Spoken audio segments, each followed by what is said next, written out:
생각하세요? 저는 일단 지지자들에게 빚을 꼭 갚겠다 이 얘기를 한 게 있고요. 그다음에 지지층의 의사에 따라서 이제 행동하겠다 두 가지인데요.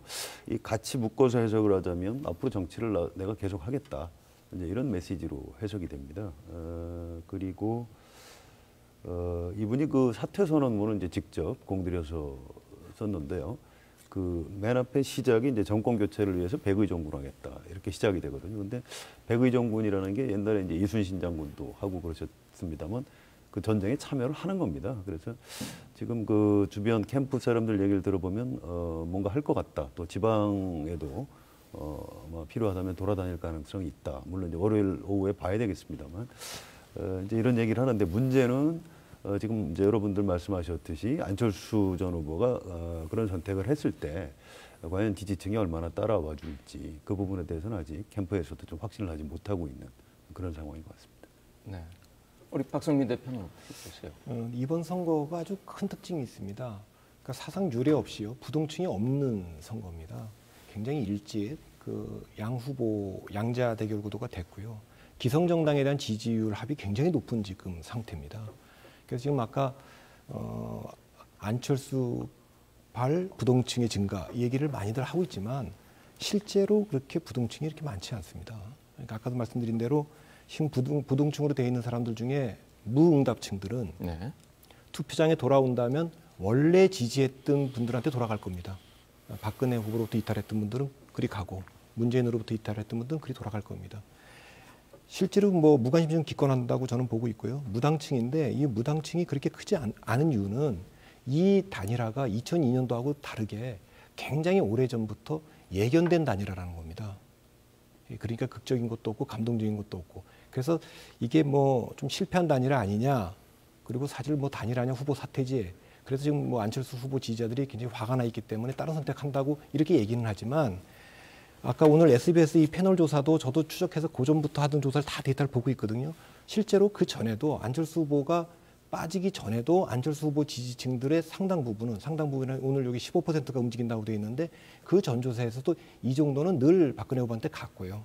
일부는 꾸준히 그 부동층으로 빠졌습니다. 그러니까 그 얘기는 굉장히 오랫동안 예측된 거기 때문에 안철수 후보가 지금 이제 이 선거 국면에서 두 후보가 이미 네거티브를 하고 있고 정치 혁신을 뒤로 미룬 상태에서 과거 프레임에서 싸우고 있는데 나와서 어느 한쪽을 도와주라고 해서 그 힘이 그렇게 크지도 않을 것 같고 네. 실제로 움직일 수 있는 유권자층도 생각보다는 많지 않을 거로 저는 그렇게 보고 있습니다. 네.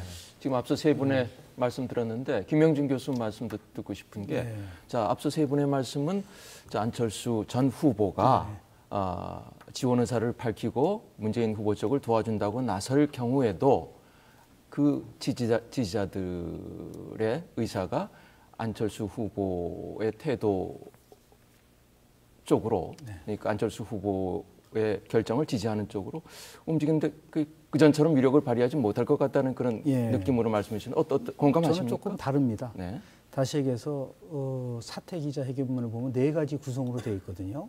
다시 얘기해서 조금 전에 우리 송한영 기자가 얘기한 것처럼 백의정권 하겠다. 두 번째 단일 후보는 문재인이다. 세 번째는 새 정치를 위한 꿈은 잠시 미뤄두겠다. 네 번째는 어떠한 어려움이 있더라도 가시밭길을 걷겠다. 이 4가지가 앞에 전자 부분은 해석하면은 지금 성 기자님 말씀하신 것처럼 참여하겠다는데 비중을 두지만 후자 쪽으로 가져가고 또 최근에는 지지자 입장에서 판단하겠다는 얘기는요. 지금 안철수 후보가 자기 생각을 얘기하는 것보다는 문재인 후보의 운명, 문재인의 운명은 안철수 생각에 달려 있는 게 아닙니다. 문재인의 생각에 달려 있다. 다시 얘기해서 안철수 후보가 적극적으로 도와줄 수 있는 명분을 문재인 후보가 안 만들어주면 아무리 안철수 후보가 도와주라고 하더라도 효과는 없다. 다시 얘기해서 두 후보가 어떤 얘기를 했냐면요. 11월 7일 날 공동선언문을 발표를 하면서 단일화의 3조건을 얘기했거든요. 정권 교체를 위한 단일화, 그리고 가치와 철학이 부합하는 단일화. 미래로 가는 단일화였단 말이죠. 저는 안철수 후보가 평소에 얘기했었던 정치 쇄신안, 그중에서도 아주 강도 높은 쇄신안을 문재인 후보가 반드시 받아들여야 된다.